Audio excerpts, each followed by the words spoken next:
Olá, boa noite, queridos amigos, queridos companheiros de caminhada, irmãos de caminhada.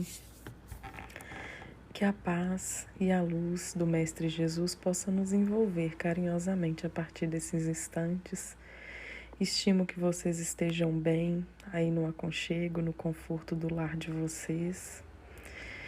Estamos mais uma vez aqui reunidos, para mais uma preleção da assistência espiritual do nosso lar. Quero convidar vocês a fecharem os olhos, buscarem uma posição confortável aonde estiverem, se permitirem estar aqui nesse momento, presentes de corpo, alma e coração. E nós vamos nesses instantes, de olhos fechados, coração aberto, sentindo que a paz e o amor do Mestre Jesus nos envolve. Nós vamos aquietando o nosso coração, os nossos pensamentos e sentimentos, buscando nos desligar de tudo que nos afligiu e nos preocupou no decorrer dos dias que se passaram e no decorrer do dia de hoje. Nós vamos nesses instantes sentindo a presença adorável do nosso anjo da guarda, o nosso mentor individual, agradecendo a ele pelo carinho, pelo amparo, por estar sempre ao nosso lado, nos amparando. Nós vamos saudando ao mentor da Fraternidade Espírita Nosso Lar e também ao mentor da assistência espiritual desta casa, agradecendo as equipes responsáveis pelo tratamento espiritual na espiritualidade, por todo o carinho, todo o amparo e todo o cuidado por cada um de nós. Vamos nos elevando até Maria, Mãe de Jesus e a nossa Mãe espiritual, pedindo a ela que nos cubra com seu manto sagrado, que ela nos coloque em seu colo, que ela possa adocicar o nosso coração e que ela possa nos conduzir até o seu Filho amado, o nosso querido Mestre Jesus. E diante do Mestre, de joelho em espírito, nós vamos agradecendo por todos os seus ensinamentos, por todos os seus exemplos, pelo seu evangelho de amor, pelo seu evangelho que salva.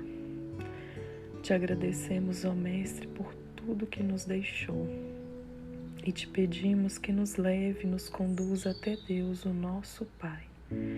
E diante de Deus, de joelho em espírito, nós agradecemos ao Criador de nossas vidas por essa oportunidade bendita de estarmos aqui encarnados. Agradecemos pela oportunidade de estarmos aqui nesse planeta escola. Agradecemos pelo nosso corpo físico, por todo o nosso ser, por tudo que nós temos. Agradecemos a Ti, ó Pai, e com o coração repleto de gratidão, ofertamos a Ti a oração que o Mestre Jesus nos ensinou. Pai nosso que estais nos céus, santificado seja o vosso nome. Venha a nós o vosso reino. Seja feita a vossa vontade, aqui na terra como no céu. O pão nosso de cada dia nos dai hoje. Perdoai as nossas ofensas, assim como nós perdoamos a quem nos tem ofendido. Não nos deixeis cair em tentações, mas livrai-nos do mal. Pois vós é o reino, o poder, a honra e a glória, hoje e por toda a eternidade. Que assim seja. E assim, mais harmonizados, com o coração aberto, nós vamos dando início à nossa preleção da noite de hoje, cujo tema é Amor Filial, Oportunidade de Evolução. Ao fazermos uma pesquisa no dicionário, podemos encontrar as seguintes definições para o termo família: pessoas aparentadas que vivem em geral na mesma casa, particularmente o pai, a mãe e os filhos, pessoas unidas por laços afetivos de parentesco, pelo sangue ou pelo casamento. Mas será que esse significado comum de pessoas aparentadas que vivem sobre o mesmo teto é suficiente para compreendermos a relevância dessa organização com tantas particularidades que é a família? Já pensaram nisso? O que o Espiritismo nos diz a respeito? A doutrina espírita, ela apresenta a família como um instituto abençoado, em que um grupo de espíritos necessitados e em compromissos inadiáveis de auxílio ou reparação uns com os outros, em obediência à lei de causa e efeito, reencontram-se em um programa de provas e expiações, graças ao princípio da reencarnação.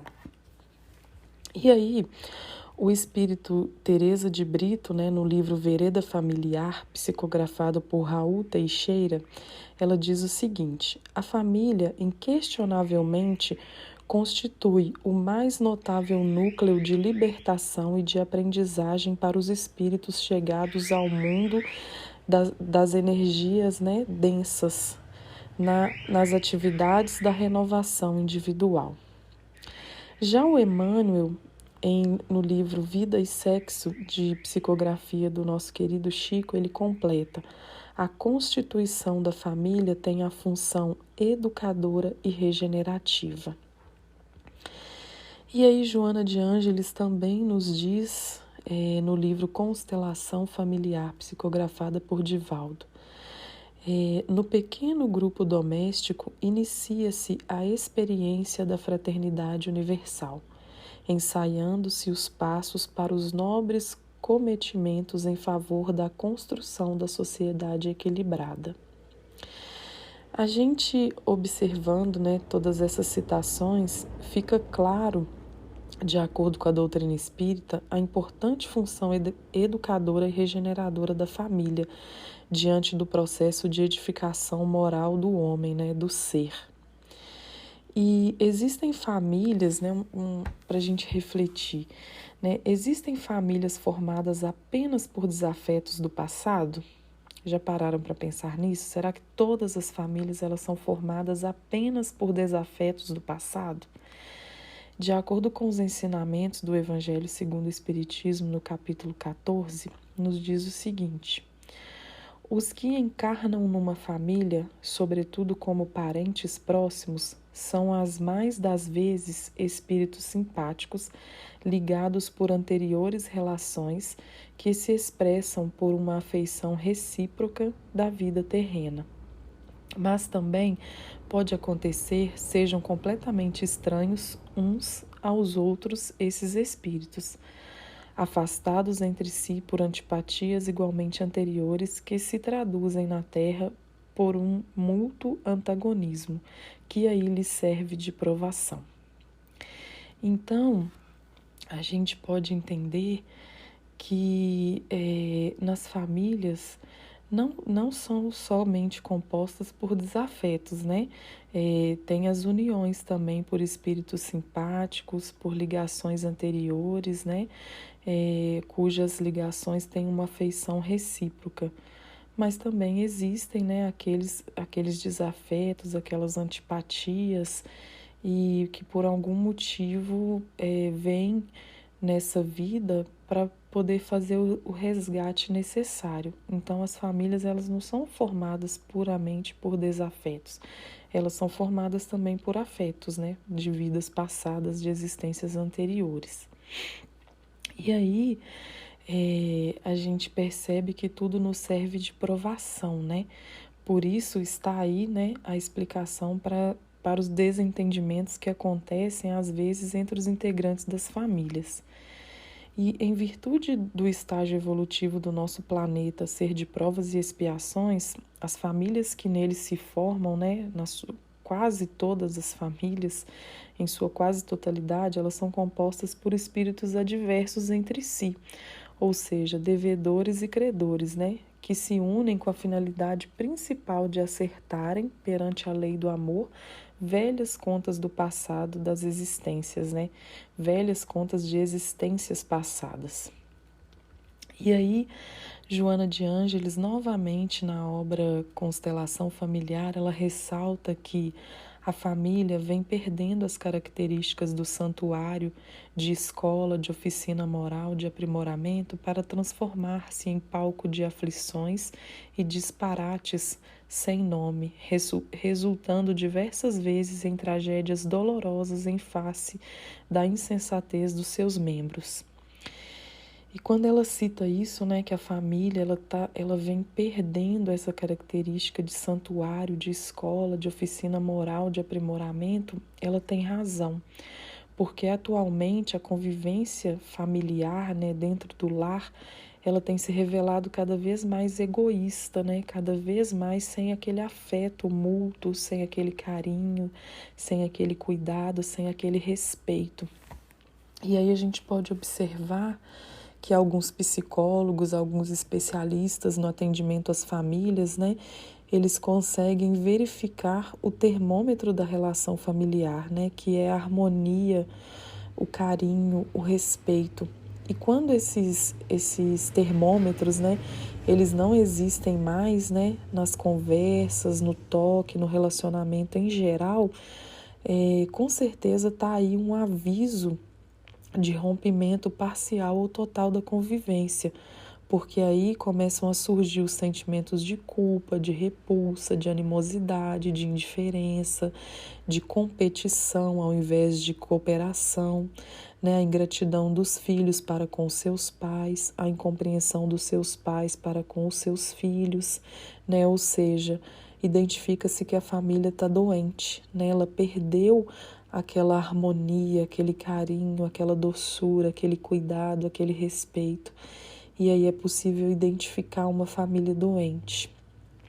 E como resolver as dificuldades de minha família em desequilíbrio? Sair correndo sem nem olhar para trás? Fugir? Mudar de casa e de família? Afastar-me o mais longe possível de meus parentes? O que vocês acham? Já tiveram vontade aí de fugir, né, de trocar de família?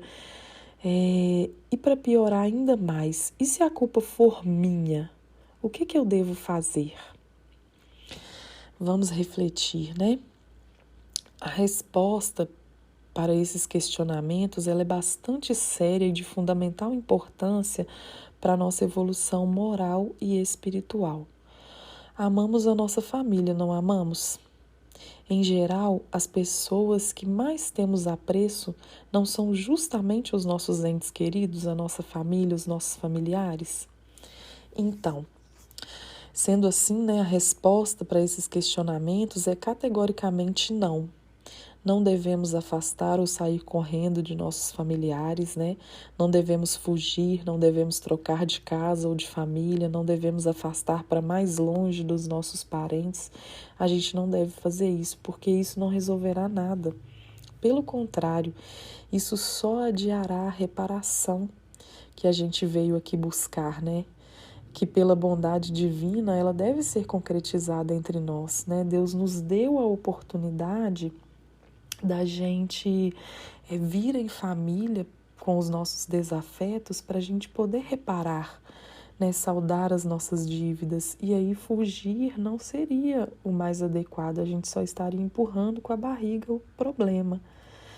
E aí a gente tem também Paulo, na carta a Efésio, ele cita assim: filhos, obedeçam a seus pais no Senhor, pois isso é justo.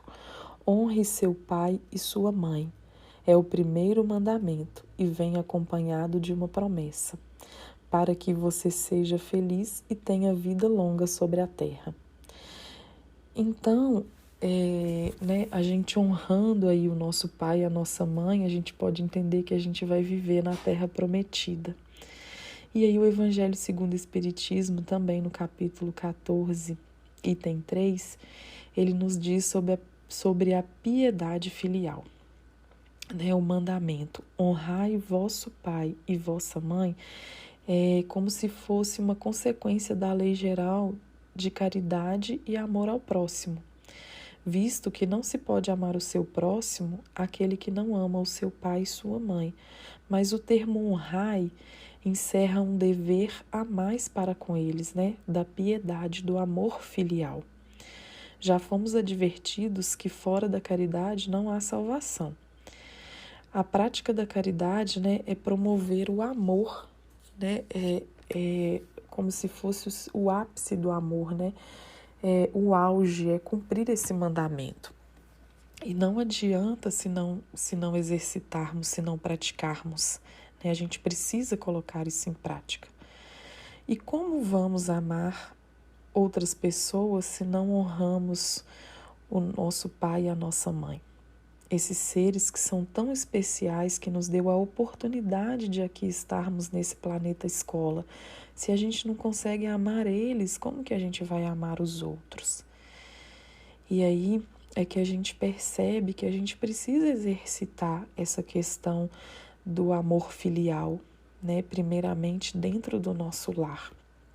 Quando a gente compreender o que significa honrar, que segundo o dicionário é conferir honras, respeitar, lisonjear, a gente vai conseguir colocar em prática o que Jesus espera de nós, que é a piedade e o amor filial que devemos ter com eles, os nossos pais, né? O nosso pai, a nossa mãe e os nossos familiares. E aí agora eu quero convidar vocês, eu quero compartilhar com vocês uma pequena história. Havia um filho, né, com seu pai já idoso, sentado num banco da praça. O filho, ele estava lendo seu jornal, quando de repente o pai lhe pergunta: "O que é aquilo?" O filho de imediato diz: "É um pássaro." O pai novamente, depois de algum tempo, retoma a mesma pergunta: "O que é aquilo?" O filho, já impaciente, responde com uma voz mais dura, maltratando o jornal que estava em sua mão: "É um pássaro!"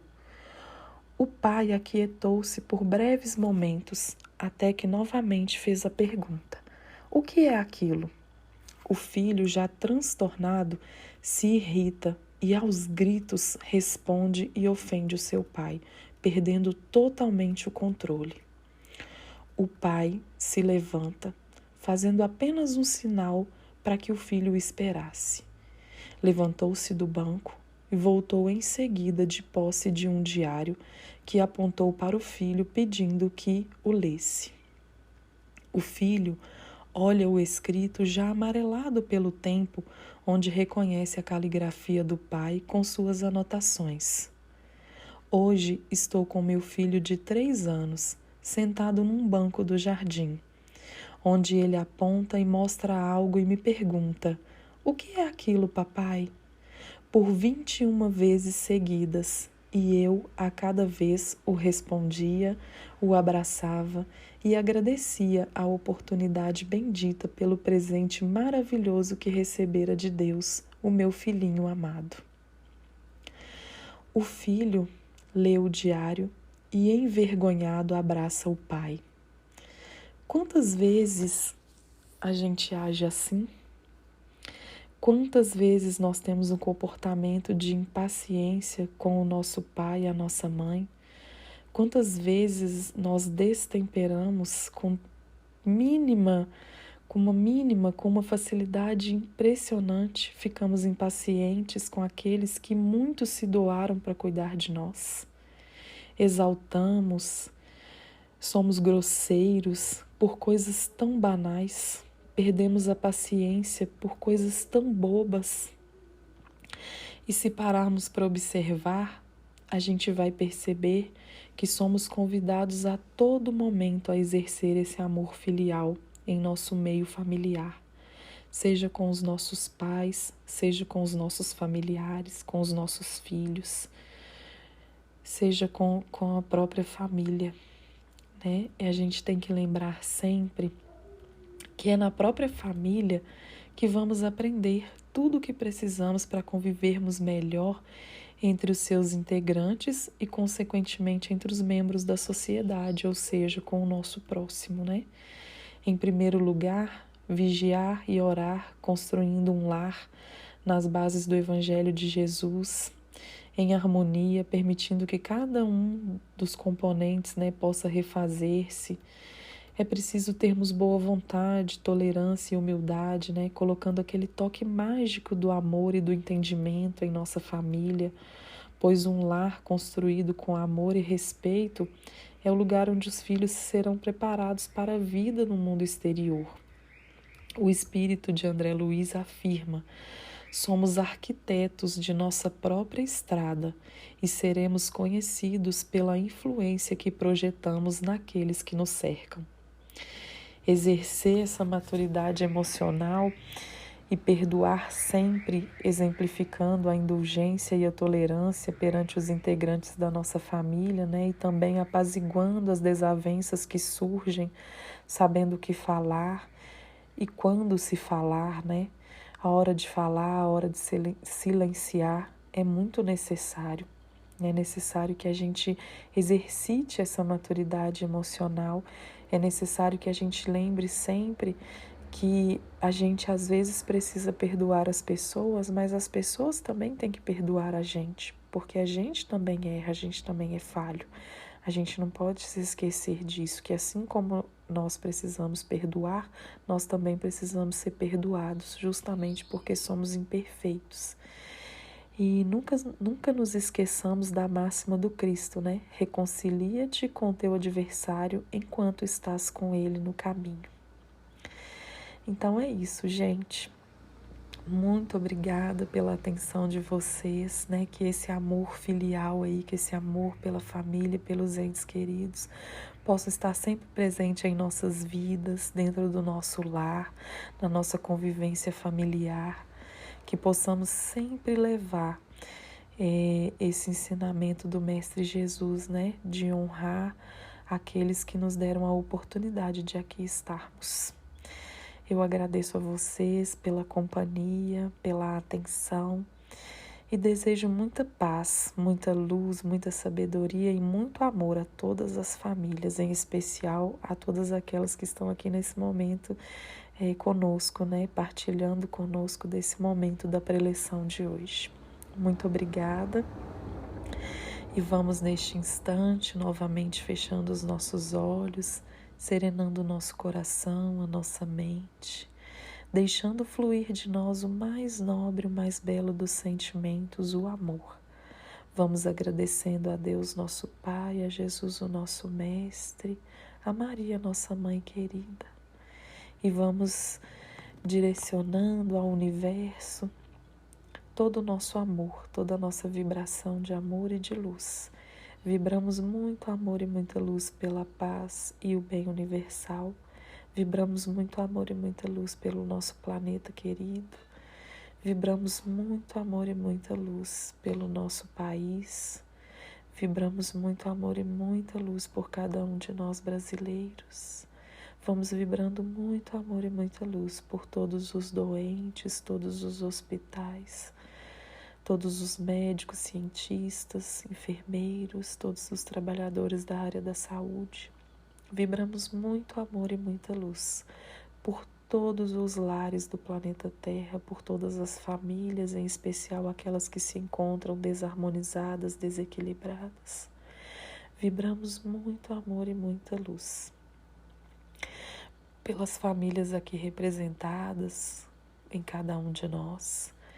Vibramos muito amor e muita luz por nós mesmos, se for de nosso merecimento. E vamos deixando inúmeras vibrações de amor em aberto para que o plano maior possa recolher e direcionar a todos aqueles que mais necessitarem. Graças a Deus e que assim seja.